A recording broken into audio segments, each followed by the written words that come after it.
అపోస్తుల కార్యాలు 12వ అధ్యాయంలో మనం చూస్తాం 7వ వచనం.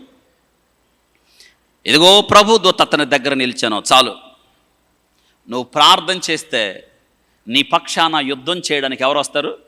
అబ్బా, దేవుని దూత.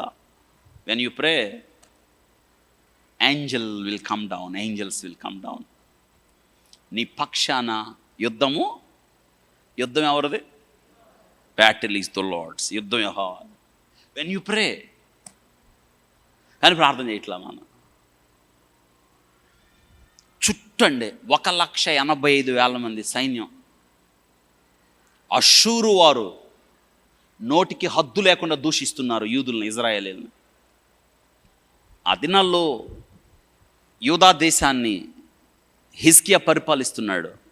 చుట్టుముట్టేశారు, లొంగిపోమంటున్నారు, లోబడమంటున్నారు, దాసోహం అవ్వమంటున్నారు, మీ దేవుడు మిమ్మల్ని రక్షించలేడు అంటున్నారు. ఉత్తరం రాసి పంపారు లోనకి. లోన యెరూషలేములో ఉంది 3,000 మంది. ఎంతమంది? జస్ట్ 3,000. ఆ ఉత్తరాన్ని తీసుకున్నాడు దేవుని మందిరంలో, దాన్ని అడబడేసి మోకరించి ఉత్తరం చదివాడు. నిజమే, అవతల వారి బలముతో పోల్చినప్పుడు మా బలం తక్కువే, అవతల వారి సంఖ్యతో పోల్చినప్పుడు మా సంఖ్య తక్కువే. బలహీనులకు సహాయం చేయడానికి నువ్వు తప్ప మాకు, యు కమ్ డౌన్. ఇది మనం చేయాలి. ఒక సంఘం ప్రార్థన చేసినప్పుడు, we are on our knees, angels will come down to fight. మనం మోకాళ్ళ మీద ఉన్నప్పుడు ఆ ఉత్తరం పరిచి, ప్రభువా ఈ సమయమందు మాకు సహాయం చేయడానికి నువ్వు తప్ప ఎవరున్నారు? ఇంత విస్తారమైన సైన్యంతో మేము యుద్ధము చేసి గెలుచున్నట్లుగా నువ్వు మా పక్షా నుండి సహాయం చేయకపోతే ఎవరు చేస్తారు? ఇది ప్రార్థన. చూడు ప్రభు వాటి మాట్లాడుతున్నాడు. నువ్వు చేయాల్సిన ప్రార్థన ఏంటో తెలుసా?